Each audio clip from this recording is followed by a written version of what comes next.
ప్రభునందు నాకు అత్యంత ప్రియమైనటువంటి వారులారా, మన ప్రభువును రక్షకునైనటువంటి యేసుక్రీస్తు వారి యొక్క శుభనామంలో మీ అందరికీ నా హృదయపూర్వక వందనములు శుభములు తెలియజేస్తున్నాను.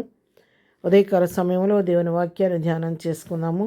ఈరోజు వాక్య ధ్యానం కొరకు మనం తీసుకున్నటువంటి లేఖన భాగము కీర్తన గ్రంథం 34వ కీర్తన 19వ వచనం. 34వ కీర్తన 19వ వచనం చదువుకున్నాం. నీతిమంతుని కలుగు ఆపదలు అనేకములు, వాటన్నిటిలో నుండి యెహోవా వానిని విడిపించును.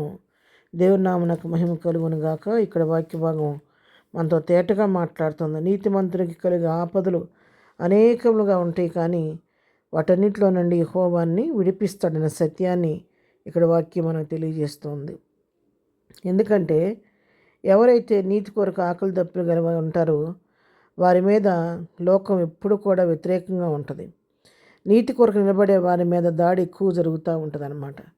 అపవాది తనకు అనుకూలంగా జీవించి తన ఇష్ట ప్రకారం జీవించే వాళ్ళ జోలికి వెళ్ళదంటండి.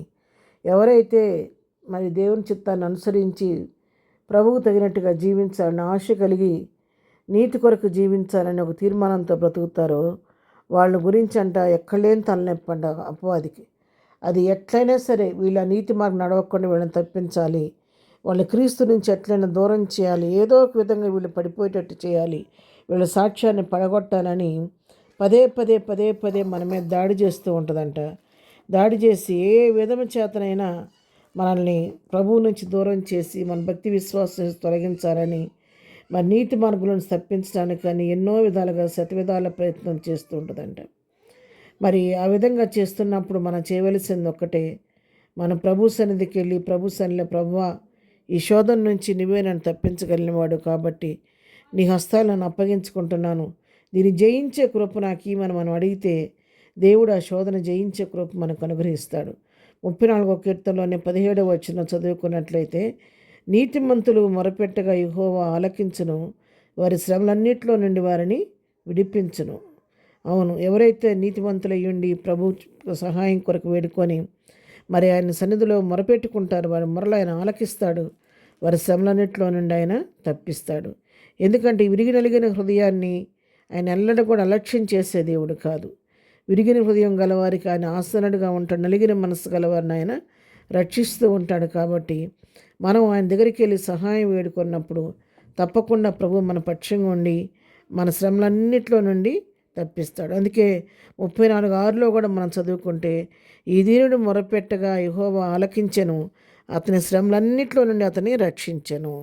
అవును, కీర్తనకారుడు చెప్తున్నాడు. అవును, ఈ దీనుడు మొరపెట్టగా యెహోవా ఆలకించెను, ఆయన శ్రమలన్నింటిలో నుండి అతను రక్షించనని చెప్తున్నాడు. అవును ప్రియ, వారిని మాత్రమే కాదు, మనము కూడా క్రీస్తు కొరకు జీవిస్తూ ఉన్న సమయంలో ఎంతో వ్యతిరేకత వచ్చినప్పటికీ, ఎన్ని శోధనలు వచ్చినప్పుడు కూడా ప్రభా ఈ శోధన జయించే శక్తి నాకు ఇవ్వండి, మీరు నిలబెట్టండి ప్రభా, తొట్టిపడకుండా పాదాలు క్రీస్తుని బండపైన స్థిరపరచమని మన ప్రభు సహాయం వేడుకున్నట్లయితే తప్పకుండా ఆయన మన బలపరిచి మరి మన మొరలు ఆలకించి శ్రమలంట్లను తప్పించి ఆయన మనల్ని కాపాడి సంరక్షించే దేవుడై ఉన్నాడు.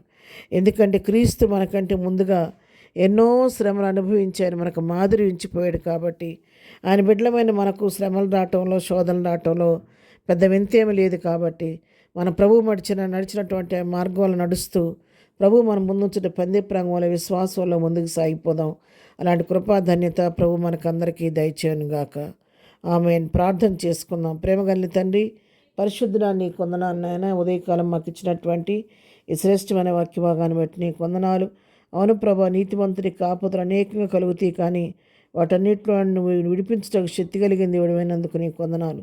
మా జీవితంలో కూడా ఇంతవరకు ఎదురైన అన్ని శోధనలో ఉండి చాలిన దేవుడుగా ఉండి, అన్ని పరిస్థితుల్లో తోడుగా ఉండి వెన్నుతట్టి ధైర్యం చెప్పి మమ్మల్ని నడిపిస్తూ వస్తున్న నీ ప్రేమను బట్టి నీ కొందనాలు చెల్లించుకుంటున్నాం. ఉదయకాలం మరొకసారి నీ కృప కొరకు వేడుకుంటున్నాం. మమ్మల్ని బలపరచండి, నీ వైపు చూస్తూ ముందుకు సాగిపోయే కృప మాకు దయచేయండి.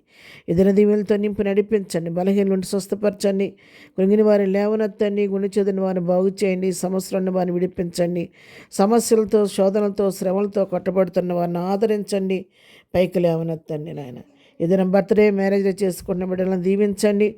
వారికి కోరసిన ఆరోగ్యాలు, దీర్ఘాయుసు, సంతోషం, సమాధానం కలుగు చేయమని ఈ దినమంతా నీ కృపాక్షేమాలు మాకు తోడుగుంచండి. మేము వెళ్ళి మార్గాల్లో తోడుగుండండి. పనులన్నింటిలో నీ కాపుదలు దయచేయమని యేసునామంలో ప్రార్థించడిగి పొందుకొని ఉన్నాము తండ్రి. ఆమెన్. ప్రభు కృప సదాకాలము మనందరికీ తోడై ఉండి నడిపించునుగాక. ఆమెన్.